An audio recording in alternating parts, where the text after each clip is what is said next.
अस्सलाम वालेकुम जी। तमाम तरीफ़ां अल्लाह दी ज़ात दियां करोड़ा हाथ दरूदो सलाम हज़रत मुहम्मद सल्लल्लाहु अलैहि वसल्लम ते आप दी आल दे तमाम साहबा ते। अच्छा जी, अज दा नवां विलाग बनाउण लगे हाँ जी टिंडियां दे। टिंडे दी वल किद्दां दी हुंदी आ, टिंडा लगदा किद्दां वा, इहनूं फिर तोड़िया जांदा है, शहर तक किद्दां पहुंचदा है। अज तुहानूं इहदे बारे थोड़ी जी जानकारी दसने आ ते आजो साडे नाल।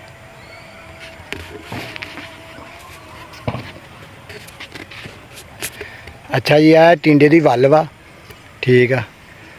यह टिंडे की वल वा ते टिंडा ये बीज की शक्ल च बीजिया जाता वा। इनू पका के सुका के ये बीज जिहड़े आ वो बी अपना सवाह जिहड़ी हुंदी है चूल्हे च लकड़ां दी इस्तेमाल हुंदी है या गोबर की इस्तेमाल हुंदी है, चाह ये अपना सवाह ओनू उहदे विच मसल के ते इनू मुड़ के इदां ए खेलियां ने, ठीक है। ए खेलियां ने, इन्हां च इदां करके इन्हूं चुभा जांदा, ठीक है। इस तो बाद इनू पानी खाद जे वो जो करना करवाना, ठीक है। उस तो बाद इदां वल्लां तैयार हो जांदियां ने ते वल्लां दे नाल लग जांदे ने फुੱਲ, ठीक है।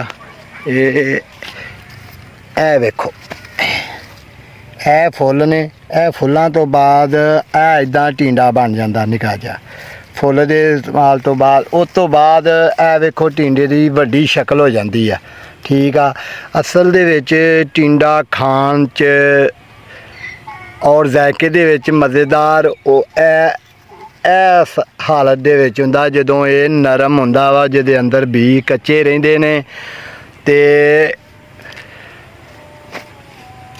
फिर ये तो बाद ए वेखो ए टिंडा एडा हो जाता है। टिंडा वेखो बिल्कुल नरम है, ठीक है। इनू तुसी पकाओगे तो ये खाण च भी मज़ेदार ते जायकेदार होगा।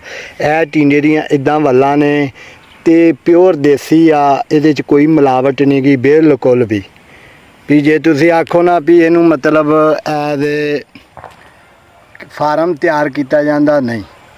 ये बिल्कुल अपने देसी माहौल नाल इनू वट्टां ते लाया जाता। उस तो बाद इदां तैयार होंदा। इनू कोई खाद नहीं पाउंदे, पानी सिर्फ लाउंदे आ जां इनू गोडी करदे, इहदी वल्लां नूं हिला जुला के अग्गा पिछा करदे ने ते इदां करके टिंडा मुड़ के तैयार हो जाता। ते फिर बीजदे आ, बेचण लई भी बीजदे आ। जिन्ना बेचना उन्ना ज़्यादा बीज लैना, जिन्ना घर खाना वो थोड़ा घट बीज लेंदे अपने खाण जोगे, ठीक आ। ए वल्लां ने टिंडियां दियां इदां ये टिंडा तैयार हुंदा ते जिन्ना बेचनियां फिर ये तोड़ के ते मंडियां च सुੱਟ दिंदे जेह्ड़े तुहाडे तक पहुँचदे आ, ठीक आ।